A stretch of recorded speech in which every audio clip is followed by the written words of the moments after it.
Hello, നിങ്ങൾ കാത്തിരിക്കുന്നതും അല്ലാത്തതുമായ സിനിമകളുടെ OTT ലിസ്റ്റ് അപ്ഡേറ്റുമായിട്ടാണ് ഇന്നത്തെ വീഡിയോ. അപ്പോൾ ഇൻട്രോ ലാഗ് അടുപ്പിച്ച് കൊല്ലുന്നില്ല, നേരെ വീഡിയോയിലേക്ക് കടക്കാം. ദേ, ഈ പ്രണയവിലാസം എന്ന സിനിമയിലെ അനശ്വര രാജിന്റെ ലൈനില്ലേ, മറ്റേ ഓട്ടോ ഡ്രൈവർ, ആരാണെന്ന് ഇനിയും മനസ്സിലായില്ല. എന്നാ പിന്നെ ഈ വീഡിയോ കണ്ടോക്ക്. എനിക്കൊരു കാര്യം പറയാനുണ്ടായിരുന്നു. നമ്മളെ കാര്യം വേറെ ആരെങ്കിലും അറിയാം?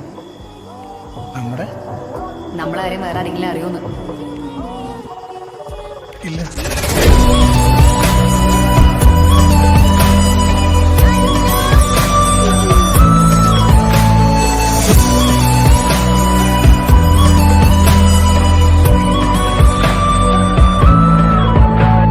മനസ്സിലായോ ആരാണെന്ന്? അപ്പോൾ ആ ഒരു പുള്ളിക്കാരൻ പ്രധാന വേഷം അവതരിപ്പിച്ച് സാജിലിന്റെ സംവിധാനത്തിൽ ഒരുങ്ങിയ മലയാള ചിത്രമാണ് കടകൻ.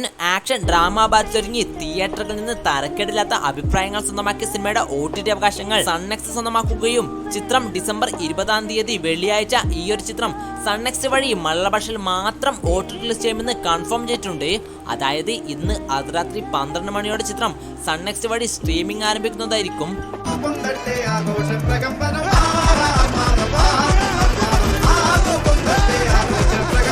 മലയാളം ഡബ്ഡ് സിനിമകളിൽ വെച്ച് ഇത്രയധികം ഫാൻ ബേസ് ഉണ്ടാക്കിയെടുത്ത മറ്റൊരു നടൻ ഇന്നേ വരെ ഉണ്ടായിട്ടില്ല.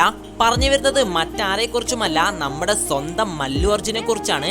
അത്തരത്തിൽ സുകുമാരന്റെ സംവിധാനത്തിൽ അല്ലു അർജുൻ നായകനായി എത്തി വൻ ഹൈപ്പോടെ തിയേറ്ററുകളിലെത്തിയ തെലുങ്കു ചിത്രമാണ് പുഷ്പ 2. പുഷ്പ എന്ന് പറഞ്ഞ ഫ്ലവർ അല്ലടാ, ഫയർ ആടാ. സത്യം പറയാലോ, എനിക്ക് ഇപ്പോഴത്തെ അല്ലു അർജുന്റെ സിനിമകളൊക്കെ കാണുമ്പോൾ എന്തോ ആ പഴയ വിന്റേജ് അല്ലു അർജുന്റെ ലുക്കും പിന്നെ സിനിമകളൊക്കെ വല്ലാതെ മിസ് ചെയ്യുന്നത് പോലെ. എന്തായാലും എനിക്ക് ആ പഴയ വിന്റേജ് അല്ലു അർജുനാണ് കൂടുതൽ ഇഷ്ടം. അതൊക്കെ ഒരു കാലം. ഞാൻ ഒത്തിരി അന്വേഷിച്ചിട്ടാണെങ്കിലും മനസ്സിലാണെങ്കിൽ പെണ്ണിനെ കണ്ടെത്താൻ കഴിഞ്ഞില്ല. ഒരുപാട് സന്തോഷമുണ്ടായിരുന്നു. പക്ഷേ എനിക്ക് തന്നെ വിളിച്ചിട്ടുണ്ടാവില്ല.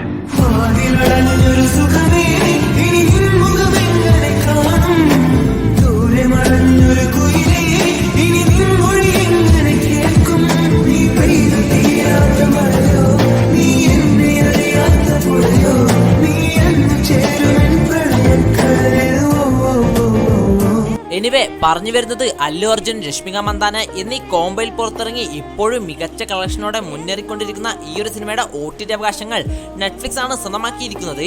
ഇനി സിനിമയുടെ OTT ലിസ്റ്റ് ഡേറ്റ് നോക്കുകയാണെങ്കിൽ പുറത്തുവരുന്ന റൂമറുകൾ പ്രകാരം അടുത്ത മാസം, അതായത് ജനുവരി 9 ചിത്രം നെറ്റ്ഫ്ലിക്സ് വഴി ഹിന്ദി ഒഴികെയുള്ള സൗത്ത് ഇന്ത്യൻ ഭാഷകളിൽ OTT ലിസ്റ്റ് ചെയ്യുന്നതായിരിക്കും. ഓർക്കുക, ഇതൊരിക്കലും ഒഫീഷ്യൽ ന്യൂസ് ഒന്നുമല്ല, ജസ്റ്റ് റൂമർ മാത്രമാണ്. അതുകൊണ്ട് തന്നെ ചിലപ്പോൾ വരാൻ ചിലപ്പോൾ വരാതിരിക്കാം. കേട്ടാ തന്നെ അറിയാൻ പറ്റില്ല. നിന്നെപ്പോലുള്ളവന്മാരെടുത്ത് ആക്രമണത്തോടെടുത്ത് നോക്കും. VK പ്രകാശിന്റെ സംവിധാനത്തിൽ മീര ജാസ്മിൻ, അശ്വിൻ ജോസി എന്നിവർ പ്രധാന വേഷത്തിലെത്തിയ മലയാള ചിത്രമാണ് പാലും പഴവും. ഓഗസ്റ്റ് മാസം തിയേറ്ററിലെത്തി 8 നിലയിൽ അല്ല 16 നിലയിൽ പൊട്ടിപ്പൊളിഞ്ഞ സിനിമയുടെ OTT അവകാശങ്ങൾ സൈനാപ്ലേ ആണ് സ്വന്തമാക്കിയിരിക്കുന്നത്. അപ്പോൾ ഈ ഒരു ചിത്രം ഡിസംബർ 20 വെള്ളിയാഴ്ച OTT ലിസ്റ്റ് ചെയ്യുമെന്ന് സൈനാപ്ലേ തന്നെ ഒഫീഷ്യലായി കൺഫേം ചെയ്തിട്ടുണ്ട്. ഗുരുവായൂർ അമ്പലനടയിൽ എന്ന സിനിമയ്ക്ക് ശേഷം വിപിൻ ദാസിന്റെ തിരക്കഥയിൽ പുറത്തിറങ്ങിയ മറ്റൊരു മലയാള ചിത്രമാണ്.